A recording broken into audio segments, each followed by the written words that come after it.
1983년 6월 30일 KBS 이산가족 찾기 생방송이 시작됐습니다.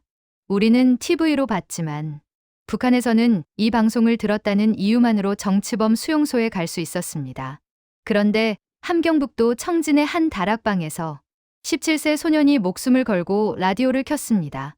KBS 이산가족 찾기입니다. 잡음 섞인 목소리가 흘러나왔죠. 그날부터 453시간 매일 밤 9시면 온 가족이 몰래 모였습니다. 아버지, 어머니, 여동생과 함께 숨죽이며 들었어요.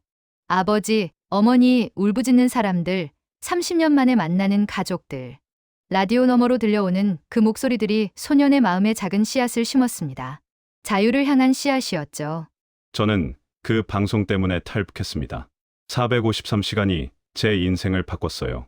지금 60세가 된 그가 43년 만에 밝히는 충격적 고백입니다. 과연 그 방송이 그의 인생을 어떻게 바꿔놓았을까요? 지금부터 그 이야기를 들려드리겠습니다. 여러분의 구독과 좋아요가 이런 진실을 세상에 알리는 힘이 됩니다. 저는 1966년 함경북도 청진에서 태어났어요. 1983년 17살 고등학생이었죠. 그의 여름은 제 인생을 완전히 바꿔놓았습니다. 아버지는 작은 비밀이 있었어요. 다락방에 숨겨둔 낡은 라디오였죠. 일제시대 물건이라고 했습니다. 절대 누구한테도 말하면 안 된다. 늘 경고하셨어요. 남조선 방송 들으면 정치범 수용소 가는 거 알고 있었지만 아버지는 가끔 밤에 몰래 켜곤 했어요. 1983년 6월 말 어느 날 밤이었습니다. 아버지가 저를 다락방으로 불렀어요. 영수야, 조용히 올라와 속삭이듯 말씀하셨죠. 올라가니 어머니, 여동생도 앉아 있었고요. 가족 넷이 라디오 앞에 모였습니다. KBS에서 뭔가 특별한 방송을 한대 아버지가 말씀하셨어요. 이산가족 찾기래. 남북이 헤어진 가족들 찾아준다고. 라디오를 켰어요. 잡음이 섞였지만 여자 아나운서 목소리가 들렸죠. KBS 이산가족 찾기 생방송입니다. 6.25 전쟁으로 헤어진 가족을 찾아드립니다. 또렷했어요. 가슴이 뛰었습니다. 곧 한 할머니 목소리가 흘러나왔어요. 저는 황해도 해주에서 왔습니다. 1951년 피난길에 큰아들을 잃어버렸어요. 이름은 김철수. 그때 5살이었는데 울먹이는 목소리였죠. 스튜디오에서 누군가 어머니, 진정하세요. 위로했어요. 우리 가족도 울었습니다. 어머니가 먼저 눈물을 닦으셨고요. 우리 큰아버지도 말씀하셨어요. 우리 큰아버지는 6.25 때 남쪽으로 가셨대요. 소식이 끊겼고요. 할아버지가 돌아가실 때까지 기다렸지만 못 만났다고 했습니다. 저 방송에 나오실까? 여동생이 물었지만 불가능했죠. 우리는 북에 있으니까요. 그날 밤 2시간을 들었어요. 수십 명이 나와서 가족을 찾았습니다. 아버지 어디 계세요? 언니, 나야, 순이야, 울부짖는 소리들이었어요. 어떤 사람은 사진을 들고 나왔대요. 이게 1950년 찍은 우리 가족 사진입니다. 설명했죠. 모두 울었고요. 이 방송 계속한대. 아버지가 말씀하셨어요. 매일 한다고 하더라. 놀라웠죠. 매일. 얼마나 많은 사람이 헤어졌길래? 우리도 내일 또 들어야겠다. 어머니가 말씀하셨고 고개를 끄덕였습니다. 그날 밤 잠이 안 왔어요. 남조선에서 저렇게 자유롭게 가족 찾기를 하네 신기했습니다. 우리는 상상도 못할 일이었죠. TV로 방송한다는데 얼마나 많은 사람이 볼까 궁금했어요. 라디오로 듣는 우리도 이렇게 감동인데 화면으로 보면 얼마나 더울까. 다음 날부터 매일 밤 다락방에 모였습니다. 9시만 되면 온 가족이 몰래 올라갔어요. 라디오를 켜고 숨죽이며 들었죠. 그렇게 1983년 여름이 시작됐습니다. 그때는 몰랐어요. 이 방송이 453시간 동안 계속될 거라는 것도, 제 인생이 완전히 바뀔 거라는 것도 전혀 몰랐습니다. 7월이 되었어요. 방송은 계속됐습니다. 매일 밤 9시, 우리 가족은 다락방에 모였죠.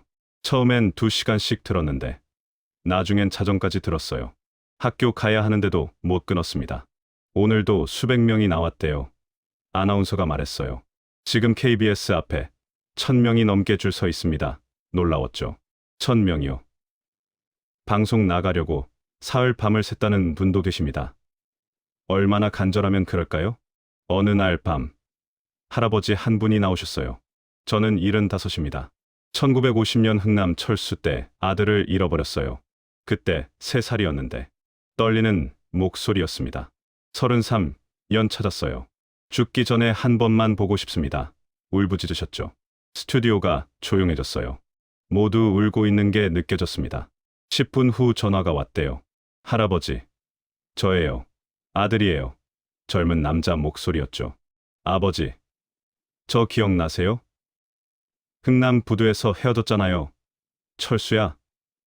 우리 철수야? 할아버지가 주저앉으셨대요. 맞아요, 아버지. 저예요. 둘 다 울었고요. 라디오 너머로 눈물 소리만 들렸습니다. 우리 가족도 펑펑 울었어요. 어머니가 33년이면 계산하셨죠. 1950년부터 1983년까지 평생을 찾았네. 아버지도 눈물 닦으셨고요. 우리 큰아버지도 저렇게 찾으면 말씀하셨지만 우리는 북한이라 불가능했습니다. 8월이 되었습니다. 방송은 끝나지 않았어요. 이산가족 신청이 너무 많습니다. 계속 방송합니다. 아나운서가 말했죠. 지금까지 3만 명이 넘게 신청하셨고 1만 명 넘게 상봉하셨습니다. 1만 명이요? 믿기지 않았어요. 9월, 10월도 지났습니다. 우리는 매일 들었어요. 이제 습관이 됐죠. 저녁 9시면 자동으로 다락방으로 올라갔습니다. 라디오 켜고 볼륨 낮추고 귀 기울였어요. 어느 날 특별한 사연이 나왔습니다. 저는 부산에서 왔어요. 1951년 1월 4일.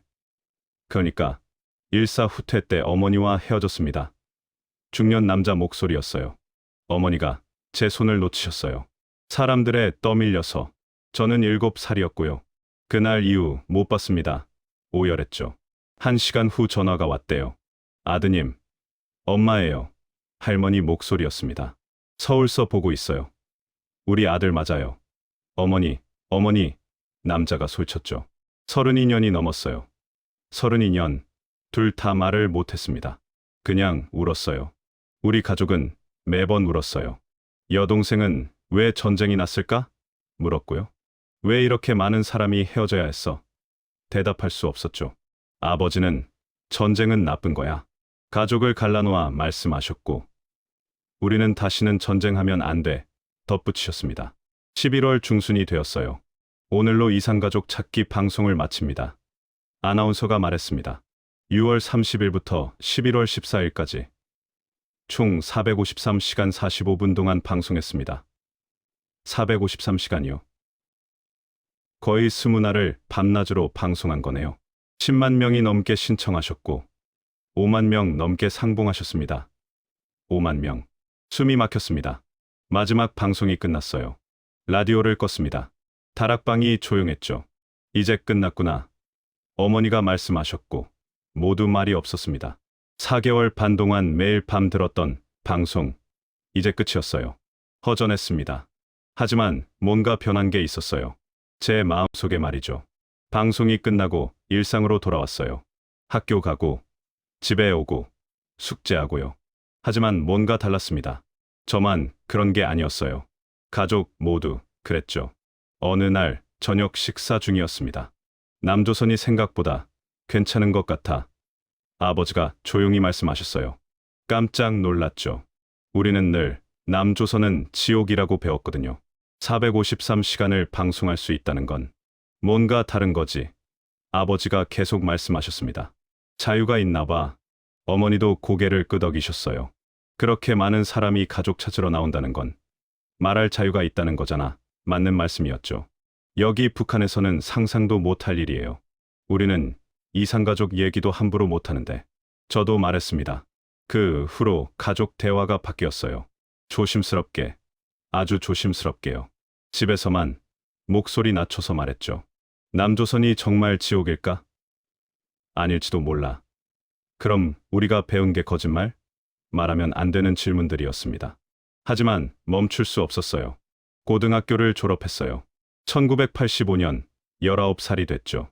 대학은 못 갔습니다. 성분이 안 좋아서요. 공장에 배치됐어요. 청진의 작은 철강 공장이었죠. 매일 똑같은 일을 했습니다. 기계 돌리고 쇳덩이 옮기고요. 힘들었어요. 1990년대가 왔습니다. 고난의 행군이 시작됐죠. 배급이 끊겼어요. 굶는 사람들이 생겼고요. 길에서 쓰러지는 사람도 봤습니다. 제 친구도 영양실조로 죽었어요. 24살이었는데 말이죠. 그때 자주 생각했어요. 1983년 그 방송을요. 남조선에서는 안 굶겠지. 453시간 방송할 여유가 있었잖아.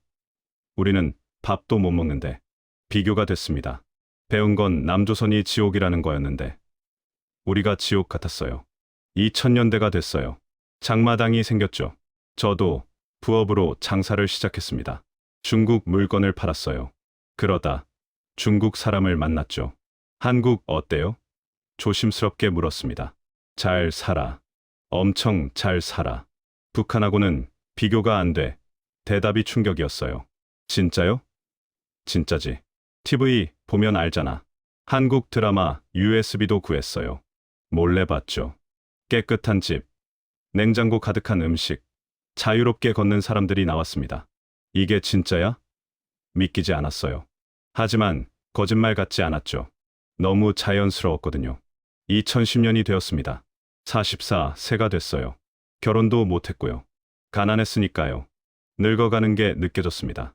이대로 살다 죽는 건가? 무서웠어요. 아버지는 이미 돌아가셨고 어머니도 편찮으셨죠. 여동생은 결혼해서 멀리 갔고요. 어느 날 밤 혼자 앉아 있었어요.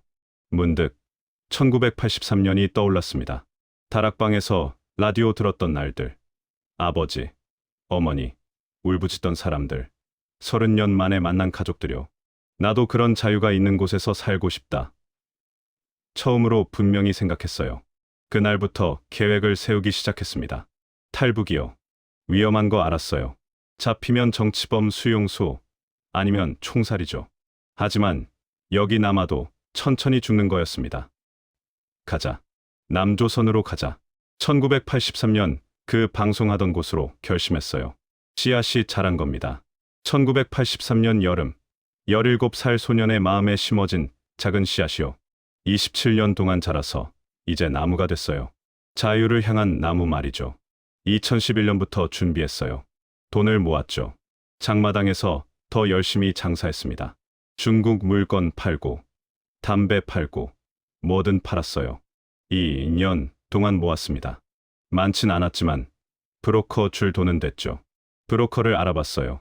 조심스럽게, 아주 조심스럽게요. 장마당에서 은밀하게 소문을 들었습니다. 국경 넘을 수 있는 사람 있대. 얼마 줘야 해? 1000위안.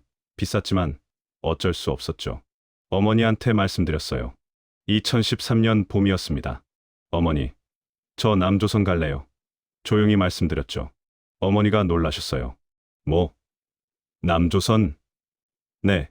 여기서 이렇게 살다가는 못 버틸 것 같아요. 솔직히 말씀드렸습니다. 어머니가 한참 침묵하셨어요. 그러더니 1983년 그 방송 때문이구나 말씀하셨죠. 깜짝 놀랐습니다. 어떻게 아세요? 내 눈빛이 달라졌어. 그때부터 30년 동안 내 마음속에 있었던 거지. 어머니가 제 손을 잡으셨어요. 가거라. 자유롭게 살아라. 울었어요. 어머니는요? 나는 늙었어. 못 가. 너라도 가. 어머니가 우셨습니다. 가서 잘 살아라. 그리고 말씀을 잊지 못하셨죠. 언젠가 통일되면 다시 보자. 둘 다 안고 울었습니다. 2013년 10월 출발했어요. 새벽 4시였죠.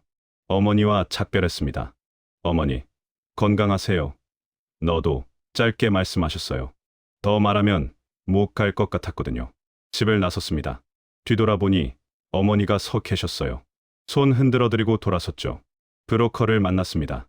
돈 가져왔어? 물었고, 네, 건넸어요. 세어보더니 따라와 말했죠. 차를 탔어요. 2시간 달렸습니다. 국경 근처에 내렸어요. 저기 강 보여? 두만강이야. 건너면 중국이야. 브로커가 가리켰습니다. 혼자가? 물었어요. 응, 나는 여기까지야. 강 건너면 중국. 브로커가 기다려. 얼마나 깊어요? 허리쯤. 헤엄칠 줄 알아? 조금. 그럼 돼. 저 바위 보여. 거기로 가. 가장 얕아 설명해줬죠. 밤이었습니다. 달이 없었어요. 어두웠죠. 지금 브로커가 등을 밀었어요. 걸었습니다. 풀숲을 지나 강가로 내려갔어요. 물소리가 들렸죠. 신발을 벗었습니다. 양말도요. 가방을 머리 위로 들었어요. 물에 발을 담갔죠. 차가웠어요. 10월이라 얼음 같았습니다. 하지만 참았어요. 한 걸음, 두 걸음, 천천히 걸었죠. 물이 무릎까지 찼습니다. 허리까지 왔어요. 발밑이 미끄러웠지만 버텼습니다. 조금만 더 속으로 되뇌었죠. 중간쯤 왔을 때였어요. 불빛이 보였습니다. 순찰대였죠. 안 돼, 멈췄어요. 숨을 죽였습니다. 불빛이 강을 비췄어요. 제 쪽으로 왔죠. 물속에 몸을 낮췄습니다. 코만 내놓고요. 차가웠지만 움직일 수 없었어요. 1분이 지났어요. 2분, 3분. 불빛이 지나갔습니다. 순찰대가 멀어졌죠. 지금이야. 다시 움직였어요. 물이 얕아졌어요. 무릎, 종아리, 발목, 땅에 닿았습니다. 중국이었어요. 건넜습니다. 뒤돌아보니 북한이 보였죠. 어둠 속에 잠긴 내 고향이었습니다. 안녕, 속삭였어요. 어머니, 안녕히 계세요. 눈물이 났지만 닿지 않았죠. 앞으로 걸었습니다. 중국 브로커가 기다리고 있을 테니까요. 47세에 고향을 떠났어요. 1983년 그 방송을 들었던 17살 소녀는 이제 중년 아저씨가 됐지만 마음속 꿈은 여전했습니다. 자유예요. 그 방송이 나왔던 곳, 남조선으로 가는 거였죠. 중국 브로커가 기다리고 있었어요. 돈 있어? 첫 마디였죠. 3천 위안이요. 가방을 보여줬습니다. 적네. 5천은 돼야 하는데. 그렇게 말하더니 세어봤어요. 뭐, 그냥 가자. 어차피 넘어온 거 비즈니스였죠. 별로 친절하지 않았어요. 차에 태웠습니다. 다른 탈북자 셋이 더 있었어요. 모르는 사람들이었죠. 말도 안 했습니다. 다들 무서워했거든요. 밤새 달렸어요. 중국 시골길이었는데 어디인지 몰랐습니다. 새벽에 어느 집에 도착했어요. 여기서 기다려. 브로커가 말하고 사라졌죠. 좁은 방에 넷이 들어갔습니다. 창문에 커튼이 쳐져 있었고요. 한 달을 거기 있었어요. 답답했습니다. 나가고 싶었지만 못 나갔죠.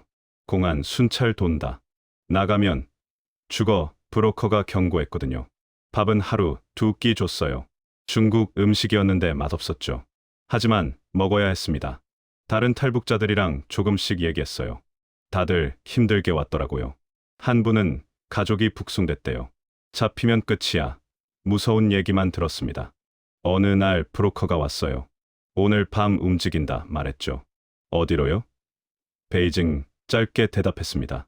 다시 차에 탔어요. 넷이 뒷좌석에 쪼그리고 앉았습니다. 몇 시간을 그렇게 갔어요. 허리가 아팠지만 참았죠. 중간에 검문소가 나왔습니다. 숨어. 브로커가 속삭였어요. 담요를 덮었죠. 숨도 못 쉬었습니다. 차가 멈췄어요. 공안 목소리가 들렸습니다. 어디가? 물었고 브로커가 뭐라고 대답했어요. 중국말이라 못 알아들었죠. 1분이 지났습니다. 땀이 났어요. 공안이 말했고 차가 다시 움직였습니다. 담요를 걷었어요. 다들 안도했죠. 새벽에 베이징 도착했습니다. 큰 건물 근처였어요. 저기 보여. 한국 대사관이야. 브로커가 가리켰습니다. 지금 가요? 아니, 아직. 공안 많아. 조금 기다려. 골목에 차를 세웠죠. 1시간쯤 기다렸어요. 지금. 브로커가 말했습니다. 뛰어. 대사관까지. 빨리. 차에서 내렸어요. 넷이 함께 뛰었습니다. 대사관이 100m쯤 떨어져 있었어요. 숨이 찼지만 계속 뛰었죠. 갑자기 뒤에서 소리가 들렸습니다. 중국말이었어요. 공안이었죠. 더 빨리 뛰었습니다. 다리가 후들거렸지만 멈출 수 없었어요. 소리가 가까워졌습니다. 옆에 있던 한 분이 넘어졌어요. 일어나. 소리쳤지만 공안이 잡았습니다. 셋이 계속 뛰었어요. 대사관 문이 보였습니다. 경비가 있었죠. 도와주세요. 소리쳤습니다. 경비가 뭔가 알아챘는지 문을 열었어요. 셋이 몸을 던지듯 들어갔습니다. 공안이 뒤따라왔지만 문 앞에서 멈췄어요. 대사관 안은 한국 땅이니까요. 못 들어왔습니다. 바닥에 쓰러졌어요. 숨을 헐떡였죠. 살았습니다. 옆에 있던 분들도 쓰러져 있었어요. 경비가 물을 가져왔습니다. 마셨어요. 한참 후에야 정신이 들었죠. 직원이 왔어요. 탈북자분들이시죠? 한국말이었습니다. 네. 대답했어요. 여기 안전합니다. 이제 괜찮아요. 말했지만 믿기지 않았습니다. 떨림이 멈추지 않았거든요. 뒤돌아봤어요. 문 밖에 공안이 서 있었습니다. 째려보고 있었죠. 하지만 못 들어왔어요. 선을 넘을 수 없었습니다. 2달을 대사관에 있었어요. 좁은 방이었지만 안전했습니다. 같이 온 분들이랑 지냈죠. 넘어지셨던 분 생각이 났습니다. 잡혀갔을 거예요. 북송됐겠죠. 가슴이 아팠습니다. 어느 날 직원이 비행기표 나왔어요. 말했습니다. 드디어였어요. 공항으로 갔죠. 비행기를 탔습니다. 생애 첫 비행기였어요. 이륙했습니다. 중국이 작아졌죠. 창밖만 봤습니다.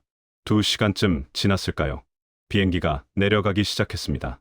땅이 보였어요. 건물이 많았고 불빛이 반짝였으며 깨끗해 보였습니다. 한국이구나 실감했어요. 바퀴가 땅에 닿았습니다. 대한민국 한글이 보였습니다. 입국장이었어요. 그 자리에 주저앉았어요. 올 때까지 참았던 게 터졌습니다. 울었어요. 31년이었습니다. 17살 소년이 48세가 되어 여기 왔어요. 라디오로 들었던 곳, 드디어 왔습니다. 하나원에 갔어요. 탈북자 교육 시설이죠. 3개월 동안 있었습니다. 한국 생활을 배웠어요. 은행 사용법, 지하철 타는 법, 병원 가는 법, 다 새로웠죠. 어느 날 강사님이 물었어요. 여러분은 왜 탈북하셨어요?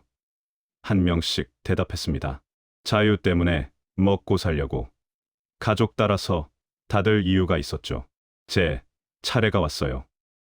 저는 망설였습니다. 1983년 KBS 이산가족 찾기 방송 때문입니다. 말했죠. 강사님이 놀랐어요. 1983년이요? 그 방송을요? 네. 북한에서 라디오로 들었어요. 453시간요. 다른 탈북자들이 웅성거렸습니다. 북한서 그걸 들었대. 대박이네. 강사님이 잠깐만요 하더니 나갔어요. 5분 후 돌아왔죠. 노트북을 들고요. 지금 보여드릴게요. 화면을 켰어요. KBS 로고가 나왔습니다. 이산가족을 찾습니다. 제목이 보였죠. 영상이 시작됐어요.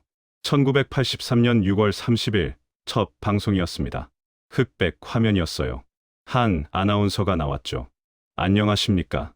KBS 이산가족 찾기 생방송입니다. 그 목소리. 31년 전 라디오로 들었던 그 목소리였어요. 지금은 영상으로 보는 거였죠. 스튜디오가 보였습니다. 사람들이 가득했어요. 손에 팻말 들고 있었죠. 김철수를 찾습니다. 부산 피난길에 헤어진 어머니, 글씨들이 보였습니다. 카메라가 하나씩 비췄어요. 한 할머니가 나왔어요.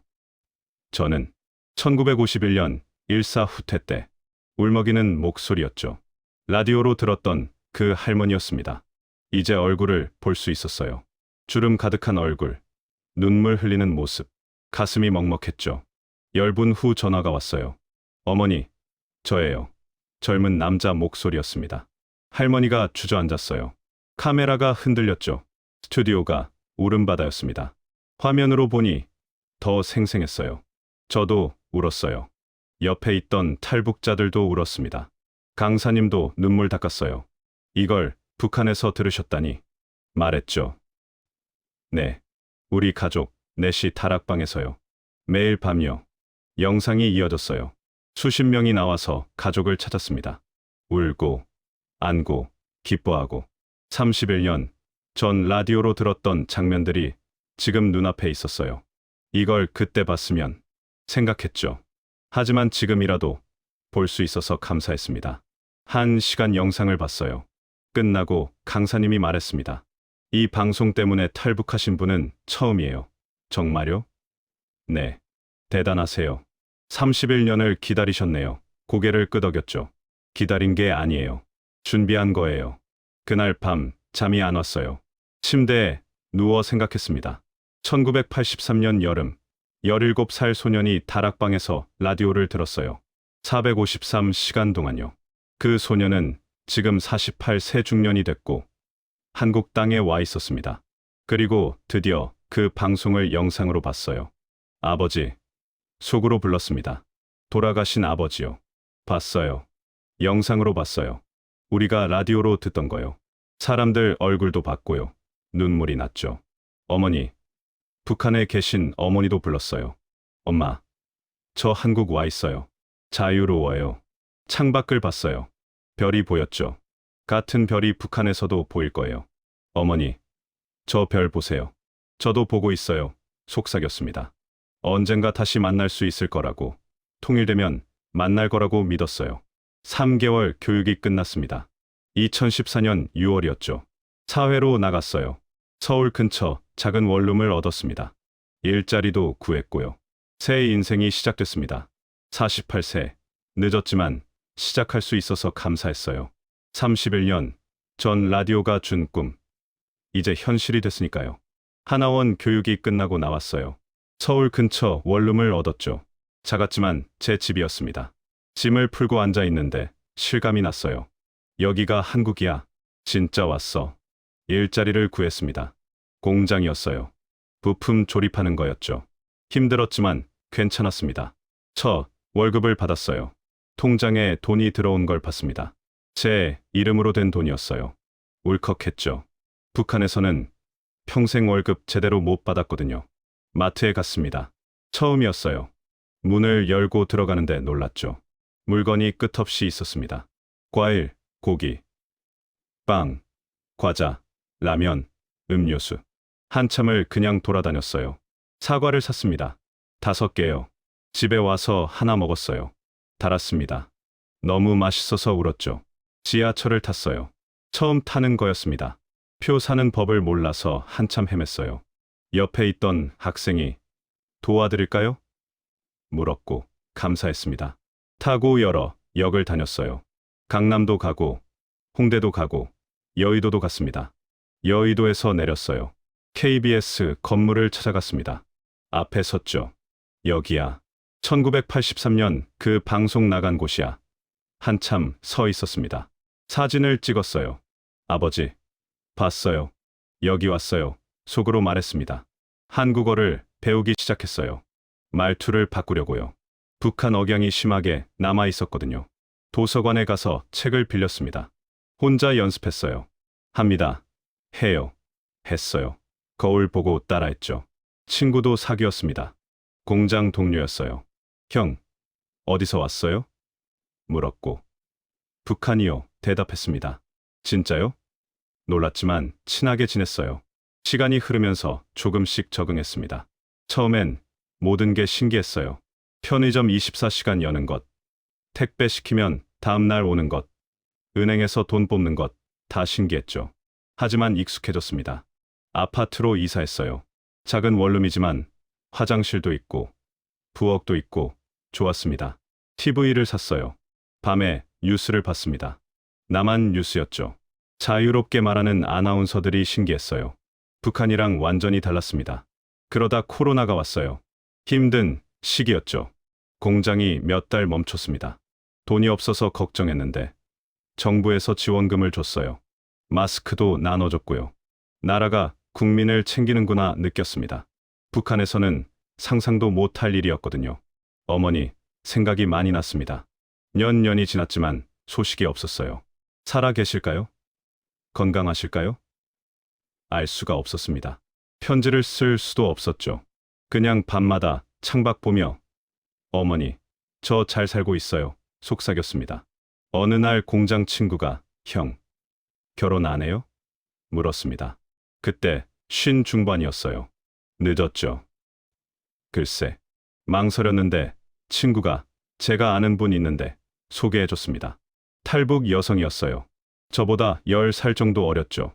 만났습니다. 카페에서 차를 마시며 이야기했어요. 저도 라디오로 남한 방송 들었어요. 그녀가 말했습니다. 정말요? 네. 중국 드라마도 몰래 봤고요. 통했어요. 같은 경험을 한 사람이었습니다. 자주 만났죠. 편했어요. 1년쯤 만나다 결혼하기로 했습니다. 늦은 나이였지만 행복했어요. 작은 결혼식을 올렸습니다. 하객이 많지 않았지만 의미 있었죠. 공장 친구들이 와줬고, 탈북자 지원센터 선생님들도 와줬어요. 새 인생 시작합니다. 인사했습니다. 결혼하고 조금 더 큰 집으로 이사했어요. 투룸이었습니다. 아내와 단둘이 살기엔 딱 좋았죠. 공장 일은 계속했습니다. 나이가 들어서 힘들긴 했지만 할 수 있었어요. 아내도 마트에서 일했습니다. 퇴근하고 집에 오면 같이 저녁 먹고 TV 보고 산책하고 평범한 일상이었어요. 주말엔 가끔 한강공원에 갔습니다. 벤치에 앉아 강을 보는 게 좋았어요. 여보, 우리 잘 왔죠? 아내가 물었고, 그럼요, 대답했습니다. 손을 잡고 앉아 있으면 평화로웠어요. 10년이 흘렀습니다. 탈북하고 나서요. 48세였던 제가 이제 58이 됐어요. 늙었지만 후회는 없었습니다. 자유로웠으니까요. 매일 아침 일어나서 여기가 한국이구나 실감했어요. 아내 옆에서 자고 공장 가서 일하고 저녁에 집 오고 평범한 일상이었지만 감사했습니다. 가끔 1983년을 떠올렸어요. 다락방에서 라디오 들었던 날들이요. 17살 소년이 꿈을 꿨습니다. 453시간 동안요. 그 꿈이 41년 후 현실이 됐어요. 아버지, 이뤘어요. 하늘 보며 말했습니다. 아버지가 웃고 계실 것 같았어요. 지금은 2026년 2월입니다. 저는 60살이 됐어요. 환갑이죠. 북한에서는 상상도 못했을 나이까지 자유롭게 살고 있습니다. 여전히 공장에서 일해요. 나이가 들어서 예전만큼 빠르진 않지만 할 수 있습니다. 새벽에 일어나 출근 준비하고 버스 타고 가고 일하고 저녁에 집 오고요. 평범한 일상이에요. 하지만 이 평범함이 감사합니다. 어제 공장 후배가 물었어요. 형님, 북한이 어땠어요? 가끔 받는 질문이죠. 힘들었어. 자유가 없었거든. 간단히 대답했습니다. 어떻게 탈북하셨어요? 1983년에 라디오로 남한 방송을 들었어. 그때부터 꿈꿨지 말했어요. 진짜요? 1983년이요? 놀랐습니다. 응, 43년 걸렸어. 저녁에 아내랑 산책했어요. 집 근처 작은 공원이었죠. 사람들이 자유롭게 걸었습니다. 개 산책시키는 사람, 조깅하는 사람, 벤치에 앉은 연인들, 모두 평화로워 보였어요. 여보, 우리 참 잘 왔죠? 아내가 말했습니다. 그럼요. 최고의 선택이었어요. 손을 잡았습니다. 벤치에 앉았어요. 1983년부터 2026년까지 계산했어요. 43년이네요. 아내가 말했죠. 네. 43년 만에 이뤘어요. 하늘을 봤습니다. 별이 보였어요. 그때 방송 안 들었으면 어땠을까요? 아내가 물었고, 탈북 안 했을 거예요.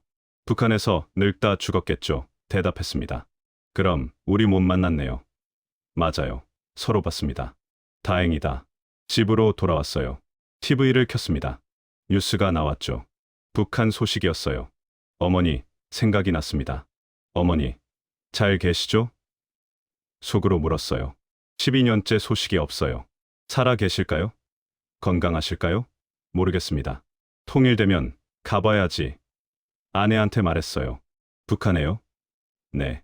어머니 찾아야죠. 그럼 저도 같이 갈게요. 고마워요. 안아줬습니다. 밤에 잠들기 전 생각했어요. 1983년 6월 30일. 17살 소년이 라디오를 켰습니다. KBS 이산가족 찾기입니다. 목소리가 흘러나왔죠. 그날부터 453시간 동안 들었어요. 매일 밤 다락방에서요. 그 소년은 지금 60살 할아버지가 됐습니다. 한국에 살고 있고 공장에서 일하며 아내와 행복합니다. 자유를 누리고 있어요. 그 방송이 준 꿈이 이뤄진 거예요. 가끔 유튜브로 1983년 방송을 봐요. 영상이 올라와 있거든요. 볼 때마다 웃습니다. 아버지, 어머니, 여동생아, 우리가 함께 들었던 거야. 기억나? 화면 속 사람들이 울고 웃어요. 저도 따라 울고 웃습니다. 5만 명이 가족을 찾았대요. 1983년 그 방송에서요. 저는 가족을 찾진 못했지만 자유를 찾았습니다. 그것만으로도 감사해요. 453시간의 기적이 제 인생을 바꿨으니까요. 북한에 있는 여러분께 말하고 싶어요. 희망을 잃지 마세요. 라디오든 뭐든 꿈을 꾸세요. 저처럼 43년 걸릴 수도 있지만 언젠가 이룰 수 있어요. 자유는 포기하지 않는 사람에게 옵니다. 내일도 출근합니다.